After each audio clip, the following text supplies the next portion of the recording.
Pacers lose to the Bulls in Summer League. They fall to 1-2, but Johnny Furphy, holy dunk. Kam Jones, best game. Some good stuff from the important players. We'll get to all of it today on the Locked On Pacers podcast.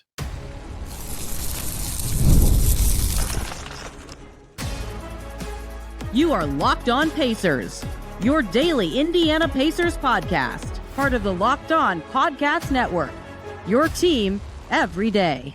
What's up, everybody? Happy Tuesday, and welcome into another edition of the Locked On Pacers podcast, where we, of course, talk about the Indiana Pacers. As always, my name's Tony East. I cover the team for Forbes, and today, Summer League Game 3 wrapped up. Pacers-Bulls, a division battle, the only scheduled Pacers game against a non-playoff opponent from the season, although their fifth game likely won't be against the Bucks. Maybe it will be. Pacers lose it. Results don't really matter, but it's still worth exploring why. Their results have not been great. They needed to come back to avoid being 0-3 right now. And yet, most of the players that are in Vegas under evaluation or competing for something futuristic with the franchise did do most things well or show what they needed to show to walk away with a good game, which makes this one kind of strange, right? Because the thing that keeps being a problem for the Pacers is their defense has been terrible. 114 allowed in this one. I believe it was 115 against the Cavs. I can't remember the exact Thunder number, but about that as well. Like, that's a high number anyway. And these are 40-minute games. These are not 48-minute games like actual NBA games, right? They are giving up a lot of points, and they're doing it really fast. The Bulls in this game shoot 50%. They make 38.5% of their threes.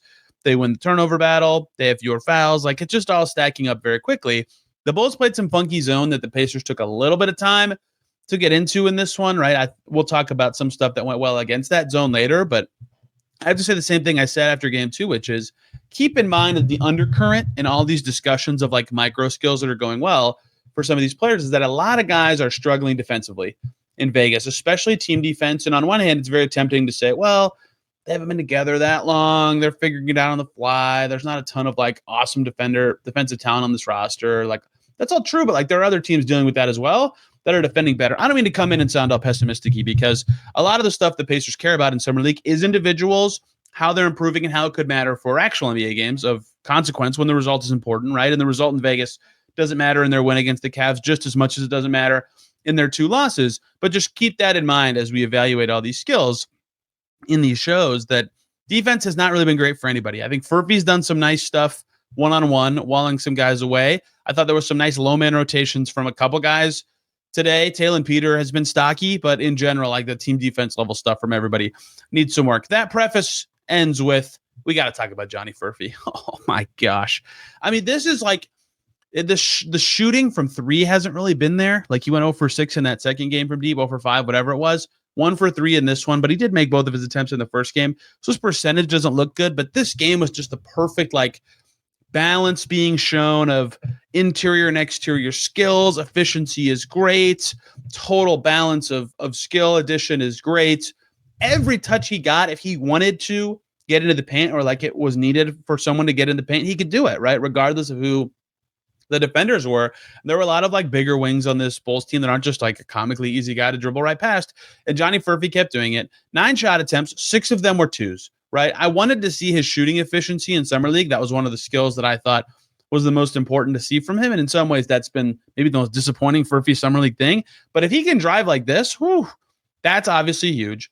And within that 6 2-point attempts, he took 5 free throws. So obviously got fouled, could have taken 7 or 8 or 9 2-pointers, 6 boards, 2 assists coming off of those drives, 2 steals, 2 blocks, right? Filling it up, doing everything. He is better than last year.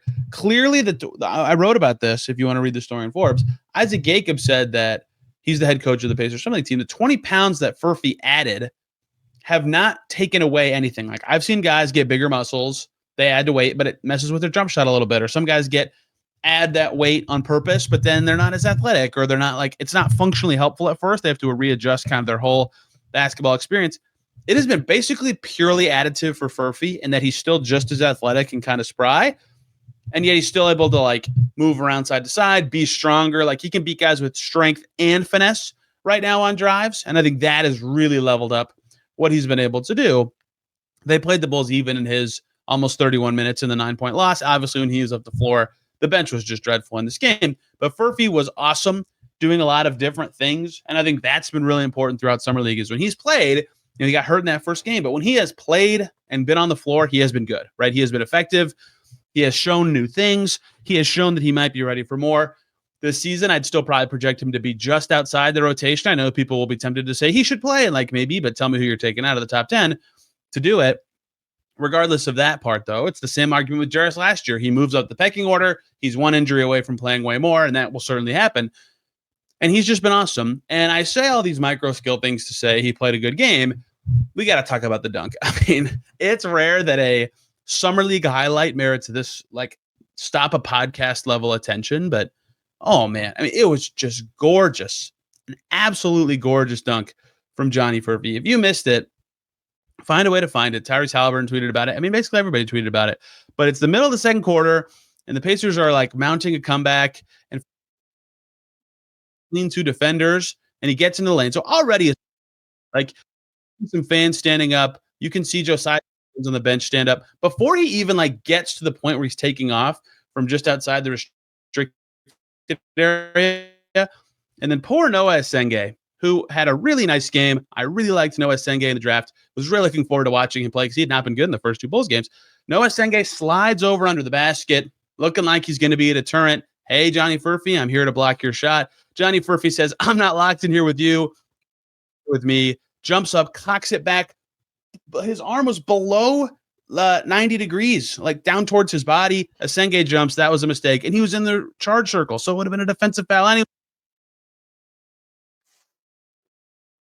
Stops to nasty dunk from Johnny Furphy. I mean, that might be the number one play of the day. It was unbelievable. This Yannick Center, I don't know how to say his last name, the Clippers drafted, also had two posters. And this game had a ton of highlights. Kawamura was doing crazy stuff for the Bulls. But the number one play by far was this just absolutely insane total package Furphy dunk that tied the game in the second quarter. He's always been athletic, right? And has shown that kind of pop before. He dunked all over Goga 3 months ago, late in the regular season, right? I think everybody remembers that. This was even cooler just because he was moving towards the rim a little better and the defender was, locked in on trying to stop him, whereas Goga was kind of sliding off a pick under the basket. Awesome dunk from an awesome performance for Furphy, who is having the Summer League.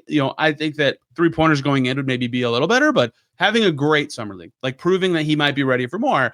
And everybody you talk to, or the Pacers who keep talking about him, are like, hey, he might be ready for rotation role this season. We got to keep talking about that. And I still think if you really break out the roster, their starting 2 through 4 would be Mathurin, Nesmith, Siakam, and their bench 2 through 4 would be Shepherd, Walker, Toppin. Figure out who you're taking out of those 6 if you want Furphy to play every game.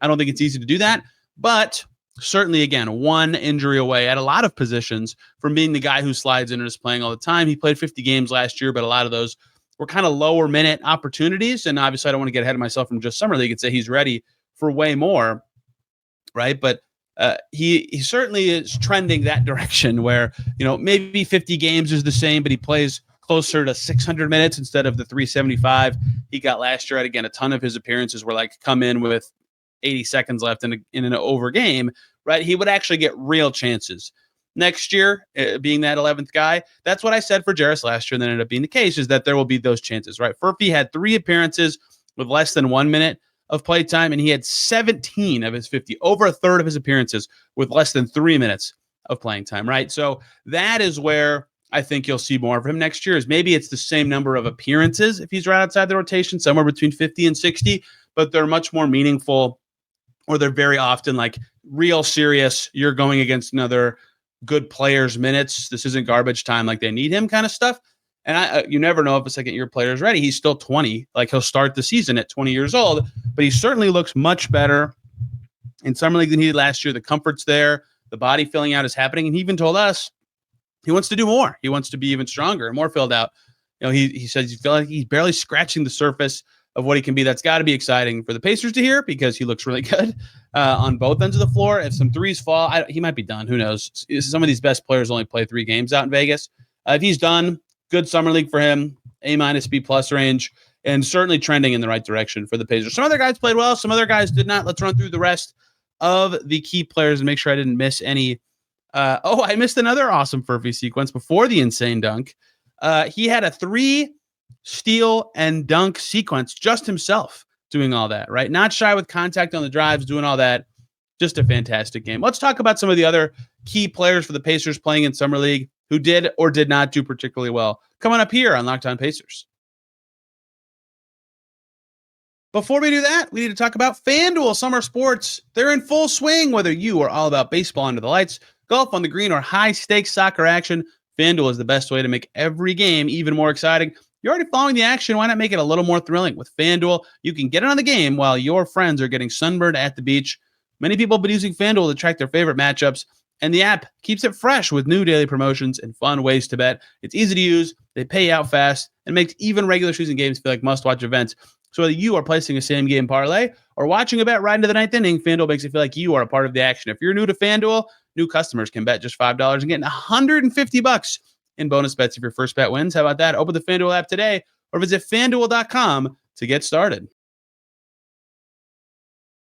Back here on Locked On Pacers, thanks for making this your first listen today and every single day, or second listen. Locked On Cavs, they extended Kobe Altman as their GM. He's done a nice job. He hired Kenny Atkins. He's built a good team, and they're in the Pacers division. To know more about a team the Pacers will be facing 4 times a year that could win the East next year, Locked On Cavs with Danny Cunningham is your place to go. Okay, we continue here on Locked On Pacers. The Furphy show looking good. Pacers have to be thrilled with that. Quentin Jackson out again. Nothing really going there. Perhaps he'll play again. I don't think it's anything super serious with this leg soreness he's got going on. My assumption was that he'd play again in summer when you get to game 4. But nothing from him. Moving on to the next guy who had, I would say, his best game of Summer League so far, even with some warts involved. Kam Jones, the rookie. There's some pop. There's some stuff going for Kam Jones, who it was a really interesting kind of game for him. Like really early on, he had this nice steal and then a take to the basket, but he had some sloppy turnovers, right? They would run double drag and he couldn't quite, they ran double drag for him at Marquette all the time. Running double drag is not the best way to phrase it. They would use a double drag screen at the top to initiate action with him at Marquette all the time. In these games, it wasn't going well. He wasn't finding the right penetration. He had 6 turnovers in this game. That's the stain on his resume of this otherwise very good performance from Kam Jones, who I was told his box score might be wrong with his scoring, although I never know if people responding to me are saying that in good faith or are a better. Yes, I was wrong. So he had 20 points in this game on 7 for 10, 6 assists, 4 rebounds, 3 steals, really nice filling it up performance, despite some of those clunky things going on early with the turnovers. But he had a beautiful pass for a dunk when he drew 2 defenders, right? He stuck a movement 3. Very next possession, he does it from the exact same spot where he's sliding to the right from the right slot, kind of at the top of the key. Then he followed that up with a beautiful drive with some rim pressure, drew a foul.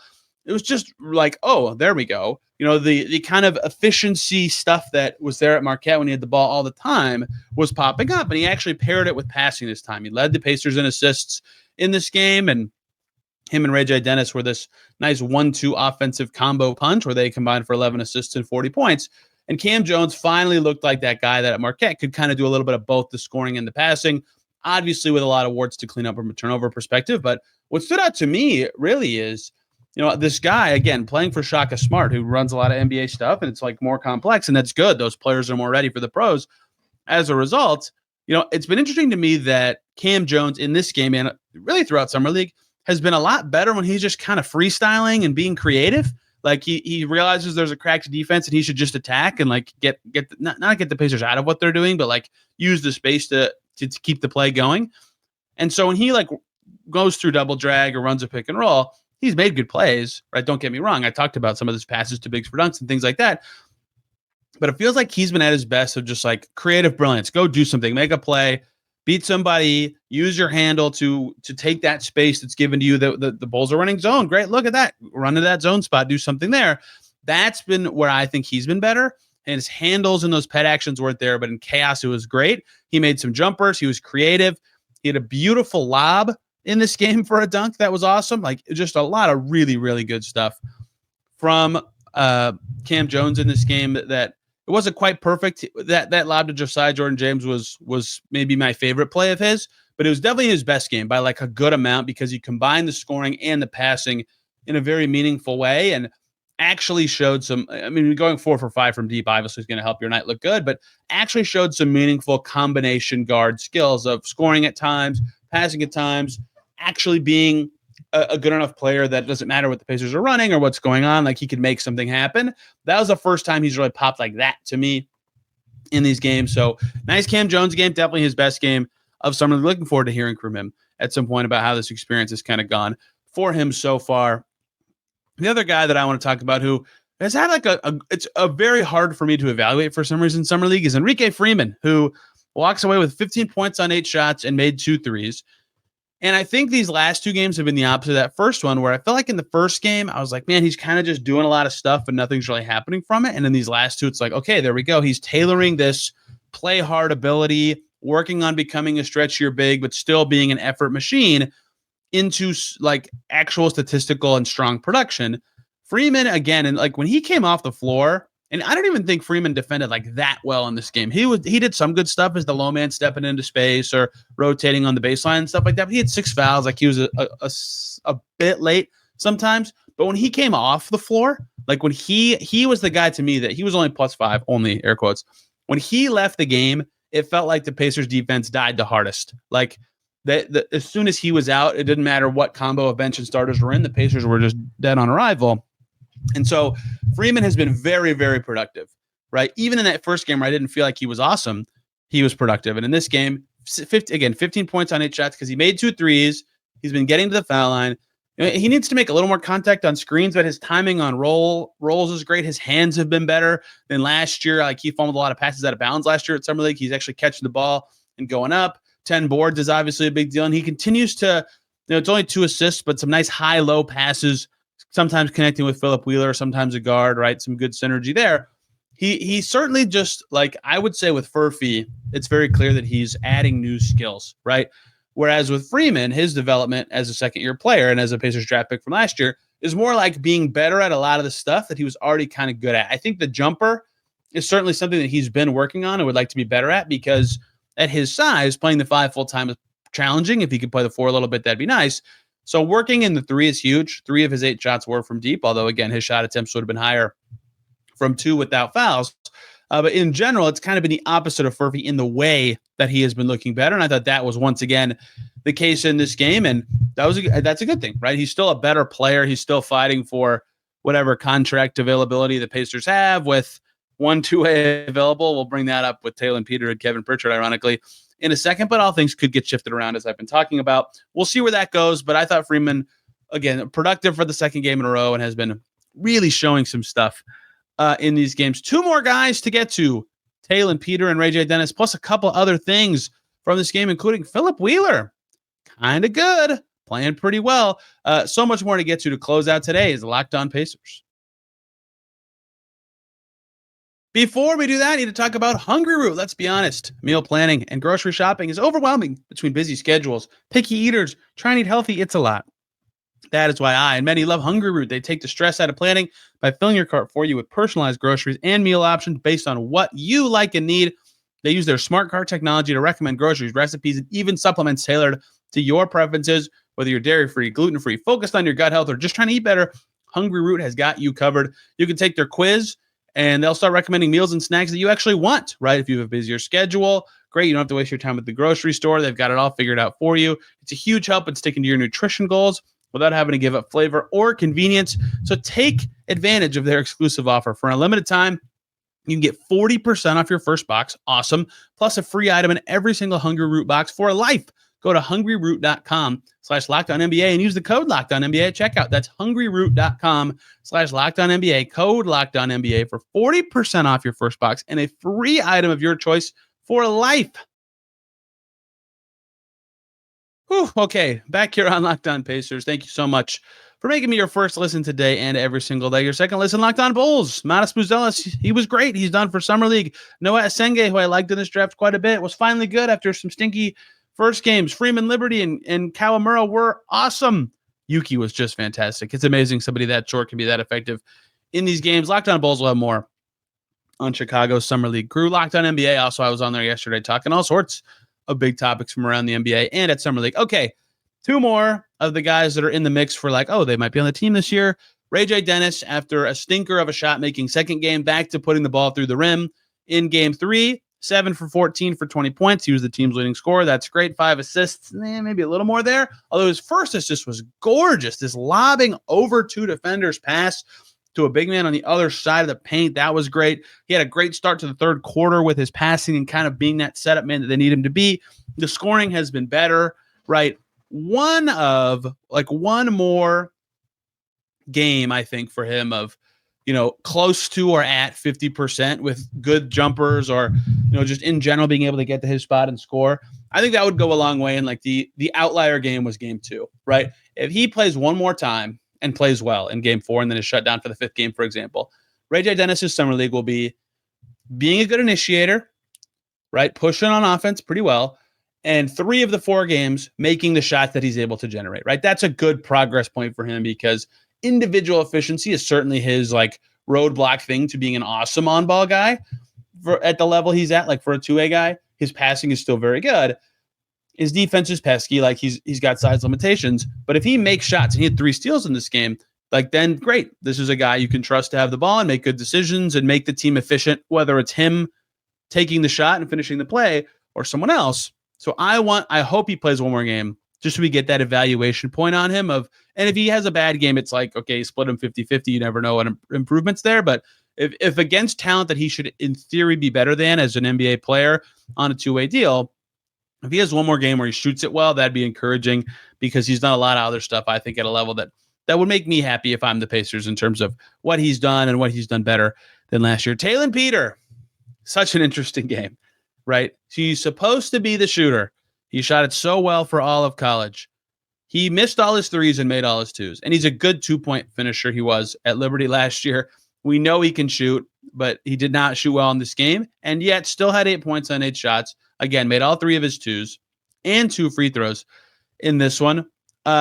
Really nice. So a play that made me go, oh, interesting for him in this game was he caught the ball on the right wing and he kind of like sized up his defender, and it was Kawamura, who he's bigger than. And so he's being patient and he calls for a screen and then goes around the screen and a switch comes and he just pushes right away towards the switch and gets into the paint and scores. And I was like, that was very patient and mature to like recognize a size advantage. I don't think of him as some initiator. Recognized an advantage of a mismatch, called for a screen, attacked the switch, score. Like that's like that's not a play finisher play. That was great. That was a really nice setup that he had early in this game. And then my next note is just in all caps because I think it was a defensive stop into rebound. He finished with just 1 rebound, but 3 assists, a block, a steal for Tayen Peter in this game. He just makes mature plays where it's like, oh, there you go. This guy knows how to play. He's battling on defense, and we know he can make shots. I'm glad he's taking them. Right after the first game where he only took 1 3, and I felt like he was being too timid. I'm glad he's taking 5. Obviously, you'd like to see him make them as the Pacers, but he just knows how to play. And I think that will make him a fit in the system. Right, he had a cross-court pass to Freeman for a corner 3. Like Tayen Peter is setting up a 3 for Enrique Freeman. What's going on? And it looked very comfortable for both of them. Just a very obvious knows how to play guy. Right, another nice game from him. The first game, it felt like he was trying to fit in too much, thinking about it, not taking the shots he's comfortable with. Since then, on both ends of the floor, I've been like, yep, this is exactly what a draft pick should look like. Should look like better than the undrafted guys. And he's mixing in more than I thought, which is exactly what my preview for him of Summer League was I think he'll be fine from an efficiency perspective, which actually hasn't really been the case, but I'm not worried about it. But he's been better at other stuff. Like he has shown some passing. He's shown some defense. He's not in the way. It's not like they'll jump from Liberty to the NBA has made him look overwhelmed or look out of place. He's been really solid.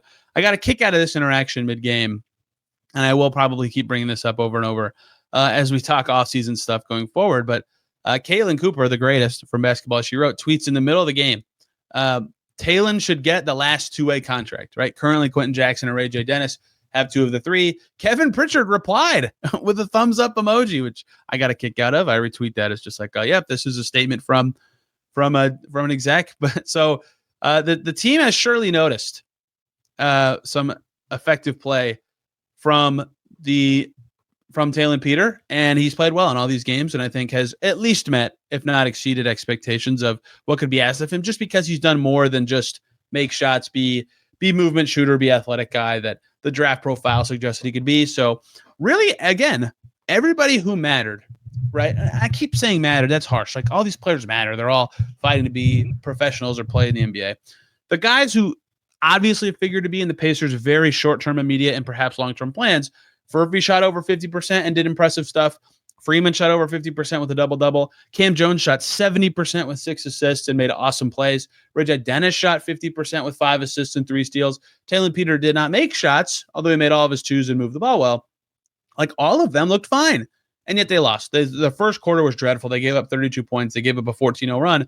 All the not all, pretty much all of the guys who it's like, maybe they won't fit in to the Pacers' future, don't figure, did not play particularly well. Right off the bench, the non-Tayen Peter bench players for the Pacers combined to go, I believe this is 5 of 15 from the field. That might even be wrong. By one, that's correct. 5 of 15 from the field with some turnover issues, and there was no defense at all. And only one of them registered a single rebound, and most of them played a decent number of minutes. So just not a good outing from the second unit. They needed to be better. I will give one guy some praise. There has been one player, I think every game, maybe, that has looked good out there as a, like, who is this guy? And I mentioned him before Summer League just because he has NBA experience. He got a 10-day with the Sixers last year. Philip Wheeler has been, like, really solid every game. 9 free throw attempts in this game, 4 for 7, so 16 points on 7 shots, 3 boards. He's just been active and a good play finisher, and just seems like he understands what's going on, and what is asked of him in these games is kind of this, like, combo 4-5 next to Freeman as a combo 4-5. I don't know if this makes him figure into the Pacers' plans in any sort of way, because they don't really have room for him on the team in the immediate future. But if he'd be willing to go to the G League with the boom, I think the Pacers had to consider it. He's looked quite good, fits their system, and he's played well in every single game around players that do figure well into the Pacers' plans. So keep an eye on Philip Wheeler in these last couple games, as some guys, I don't know this, but I think will get shut down.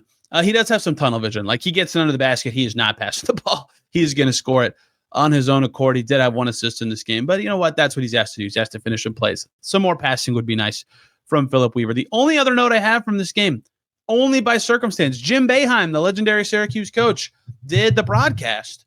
He was with Tom Crean. What an overlap of worlds. They coached against each other in the most devastating IU game of my life. They were talking about Buddy Boeheim, who's on this Pacers team. He has NBA experience. I thought he'd be better. He has not played well. He hasn't done the one thing he's supposed to do, which is make threes. We might have our answer for that. Jim Boeheim revealed during the game broadcast that at the end of last season, Buddy Boeheim had surgery on his thumb. He didn't play in this game. He mentioned that might be why. Maybe he's coming off an injury. Who knows? But that is apparently why he didn't play in this game. It is a thing that he is dealing with, and that would be telling for a player who just has not yet shown, like, oh, this guy has 20 games of NBA experience level impact, even though he's clearly a vet who knows how to play. They trusted him with, like, somewhat serious minutes in the last game. It hasn't led to anything, and that might be why. So thank you, random Summer League broadcasting circumstances, perhaps not so random, for allowing us to get more details on Buddy Boeheim. RJ Felton made his debut. He made a shot. Good for him. I'm glad that he got on the floor. So I think now everybody's played except for Samson Johnson. He might have played in garbage time of that Thunder game. We'll have more after game 4 of Summer League, which is actually 2 days away. I believe it's on Thursday. It might be Friday. I can't remember how this is spread out. And then the Pacers' last Summer League game will be scheduled based on their record and their point differential and all sorts of stuff, who their opponent will be. It'll be over the weekend. Fingers crossed for me personally with WNBA All-Star that it'll be Saturday.